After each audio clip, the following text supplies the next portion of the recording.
আমরা বিপদ থেকে কিভাবে রক্ষা পাবো? এই জামানা হচ্ছে আউলিয়া কেরামদের জামানা। আল্লাহর ওলিদের কদমে সেই শক্তি এখনো আছে। ওলি আল্লাহদের দোয়া নিয়ে যারা রাষ্ট্র চালায়, আল্লাহ তাদের প্রতি বরকত দেয়।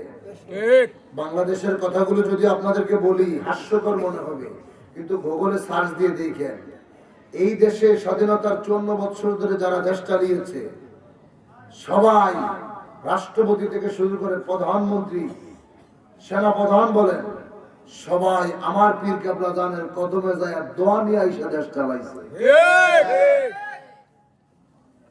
আজকে তোমরা মানুষ হত্যা করে, বোম মেরে, মানুষদেরকে লাঠি পিটা কইরা খারাপ পথ থেকে তোমরা ভালো পথে আনতে চাচ্ছ। আল্লাহর হাবিবের জীবদ্দশায় পৃথিবীর কোনো মানুষ বলতে পারবে না, কোন মুহাদ্দিস বলতে পারবে না, আমার নবী যুদ্ধের ময়দানেও কোনদিন কোন কাফেরের গায়ে নবীজি হাত তুলছে, নবীর ডাল দিয়ে ফিরিয়েছে, নবীর তরবারি দিয়ে কখনো কোন কাফেরকে আমার নবীজি হত্যা করে নাই।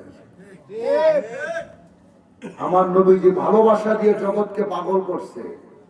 1971 স্বাধীনতার একটি কথা যদি বলি, আমার পীর কেবলা দান হুজুর যখন দুনিয়ার জিন্দেগিতে ছিলেন, 71 যখন যুদ্ধ হচ্ছে, কিশোরগঞ্জের ভাইয়েরা বাবারা শুনে রাখেন, সত্য কথা বলছি, আজকে তো আমাদের দেশের হুজুরেরা বিভিন্ন জায়গায় মানুষদেরকে জোর করে মুসলমান হইতে বাধ্য করে, বিভিন্ন জায়গায় তারা মানুষদেরকে এমন ভাবে একটা দল তাদের মাথায় ঢুকিয়ে দিচ্ছে যে ওই জায়গায় ধরেন গান বাজনা হচ্ছে, ওখানে যদি একটা গ্রেনেড হামলা করতে পারে, সে মারা গেলে সেও জান্নাতে যাবে। এইরকম ব্রেন ওয়াশ করে মানুষদের মস্তিষ্ককে নষ্ট করে দিচ্ছে, যুব সমাজদেরকে তারা একটা রাস্তা জঙ্গিবাদের দিকে ঠেলে দিচ্ছে। নবীর ইসলামে তো কখনো কোনো মানুষ হত্যা ছিল না। আল্লাহর কোরআনে মানুষ হত্যার পক্ষে। সে যদি অন্য ধর্মেরও হয়, কাউকে হত্যা করার রায় তো তোমাকে আল্লাহ দেয় নাই, আল্লাহ তাআলা দেন নাই। জোর করে তোমরা মানুষকে মুসলমান বানাইতে চাচ্ছ। আমার পীর 54 বছর আগে স্বাধীনতার সময় পাকিস্তানিরা যখন আমাদের দেশে ঢুকেছে, ফরিদপুর তো ছিল হিন্দু অধ্যুষিত এলাকা, আমাদের দরবারের পাশেই ছিল রাজেন্দ্র বাবুর বাড়ি, জমিদার বাড়ি, অনেক বড় জমিদার। সেই সময় কি করছে জানেন, বিভিন্ন জায়গার মানুষ আইসা আটরশি দরবার শরীফে তারা আশ্রয় নিত। বিশ্ব জাকের মঞ্জিল সবার জন্য উন্মুক্ত, হিন্দু, বৌদ্ধ, খ্রিস্টান, ওয়াহাবি, খারেজি, সুন্নি, রাফিজি, লামাজাবি যেই হন, আপনাদের সবার জন্য বিশ্ব জাকের মঞ্জিলের দরজা খোলা আছে। কথা বলে না? 71 কেবলা দান যখন এত বড় যুদ্ধ যখন লাগলো, আমরা তখনও এই বাংলাদেশের পক্ষে আমার পীরের দরবার থেকে খাবার রান্না করে মুক্তি বাহিনীদের কাছে পাঠানো হতো। যারা মুক্তিযুদ্ধে যারা যুদ্ধ করত তাদের জন্য খাবার রান্না করে দরবার শরীফ থেকে বিভিন্ন জায়গায় তাদের জন্য পাঠানো হইতো। ওই দেশের মানুষ সব আটরশি দরবার এসে আশ্রয় নিছে, তো কয়েকজন হিন্দু এসে আশ্রয় নিছে। এখন তারা এসে যখন নামাজের সময় হয়েছে, তারা আসছে আইসা হুজুরের কদমে, হুজুর আমার ঘরে আপনি মুসলমান বানায় দেন, জোরে তো হুজুর আমাদেরকে মুসলমান বানায় দেন।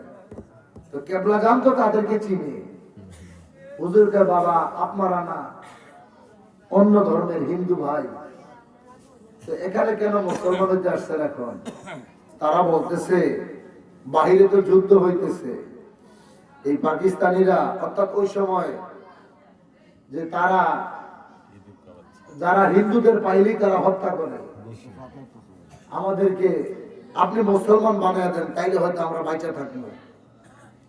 আপনি হলে তখন কি করতেন? কালেমা পড়ে মুসলমান বানায় দিতেন। খাজা ফরিদপুরি বলে, বাবা মুসলমান হবে এটা তো ভালো কথা, তবে এখন তো আপনি আমার দরবারে আশ্রয় নেওয়ার জন্য মুসলমান হইতে চাচ্ছেন। উনি বলতেছে আপনি যদি এখান থেকে বের করে দেন তাইলে তো আমাদেরকে হত্যা করবে, আমাদেরকে আপনি মুসলমান বানিয়ে দেন, আপনার দরবারে একটু আশ্রয় দেন। হুজুর বলে, বাবা এই দরবার আল্লাহর দরবার, এটা দেখাশোনা করে আমার রসুল, আমি শুধু পাহারাদার, এখানে সবার জন্য জায়গা আছে। আপনার এখন মুসলমান হতে হবে না, এখন যদি আপনারা মুসলমান বানাই আমি আল্লাহর দরবারে জবাব দিতে পারবো, কারণ আপনি বিপদে পড়ছেন। এখন আপনি বিপদে পড়ে মুসলমান হইতে চাচ্ছেন, আপনার জন্য এখানে জায়গা আছে, আপনি এখানে থাকেন। আল্লাহু আকবার বলেন। আপনি এখানেই থাকেন। এই কথা শুনে ওই লোক পাগল হয়ে গেছে। তার সাথে আরো যারা ছিল সবাই পাগল, যে এত বড় ইসলাম ধর্মের ভালোবাসা, উদারতা এত মহান। এই উদারতাটাই 1400 বছর আগে নবীজি দেখাইছিল। হযরত আবু বকর সিদ্দিক রাদিয়াল্লাহু আনহুর কাছে আয়েশা একদল খ্রিস্টান পাদ্রী, 40 জন খ্রিস্টান আয়েশা, তারা বলতেছে, আবু বকর, তোমার নবীর সাথে আমরা বহাস করব, তার সাথে আমাদের কথা আছে, বোঝাপড়া আছে। কিসের কথা? সে যে ধর্ম প্রচার করতেছে এটা কতটুকু সত্য, আমরা তার সাথে বহাস করতে চাই। আবু বকর সিদ্দিক রাদিয়াল্লাহু আনহু বলেছিলেন, হে খ্রিস্টান সম্প্রদায়, তোমরা এখানে দাঁড়াও, আমি আমার নবীর কাছ থেকে হুকুম নিয়ে আসি, তারপরে তোমাদেরকে ভিতরে যদি যেতে হুকুম দেয় তোমরা যাইবা। সুবহানাল্লাহ। আরে ভাই জোরে বলো সুবহানাল্লাহ। আল্লাহর হাবিব সাল্লাল্লাহু আলাইহি ওয়াসাল্লামের কাছে যখন আবু বকর সিদ্দিক রাদিয়াল্লাহু তাআলা আনহু গেলেন, যায় বলে, ইয়া রাসূলুল্লাহ, ইয়া হাবিবাল্লাহ, 40 জন পাদ্রী আসছে, তারা আপনার সাথে তারা বহাস করতে চায়। আমার নবীজি বলে, তারা কোথায়? আবু বকর কয়, তাদেরকে বাইরে দাঁড় করে রাখছি। নবীজি কয়, তাদেরকে বসতে দাও, আমি আসতেছি। আবু বকর কয়, তারা তো ইহুদি, তারা তো খ্রিস্টান, তাদেরকে কোথায় বসতে দিতাম? নবীজি বলে, কেন? তাদেরকে আমার মসজিদে নববীর বারান্দায় বসতে দাও। সুবহানাল্লাহ। জোরে সুবহানাল্লাহ। জোরে। তাদেরকে আমার মসজিদে নববীর বারান্দায় বসতে দাও। সুবহানাল্লাহ। কি রে, তোরা হইলে বর্তমান জামানায় কি করতি?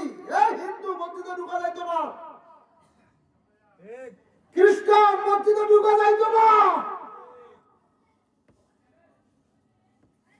আবু বকর কয়, আমি যখন তাদের সামনে গেলাম, তারা আমাকে বলতেছে, তোমার নবী কোথায়? আমি বললাম, রাসূল আসতেছে, তোমাদেরকে বসতে বলছে। খ্রিস্টানরা বলতেছে, আমরা কোথায় বসবো? বসার তো কোনো জায়গা নাই। আবু বকর কয়, আমার নবীজি তোমাদেরকে মসজিদে নববীর বারান্দায় বসতে বলছে।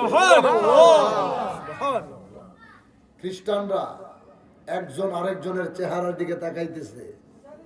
খ্রিস্টানদের ভিতরে একটা কালচার আছে, যারা একেবারে কালো নিগ্র তাদের গির্জা আলাদা, আর যারা একেবারে ফর্সা সাদা তাদের গির্জা আলাদা। অর্থাৎ কালোরা ধলাদের গির্জায় যায় না, ধলারা কালোদের গির্জায় যায় না। খ্রিস্টানরা বলা বলে শুরু করছে, কিরে, আমরা কার সাথে বহাস করতে আসছি? আমরা কার সাথে আমরা যুদ্ধ করতে আসছি? যেখানে আমরা নিজেরা আমাদের ধর্মের ভাই হওয়ার পরেও একজনকে আরেকজনের গির্জায় যেতে দেই না।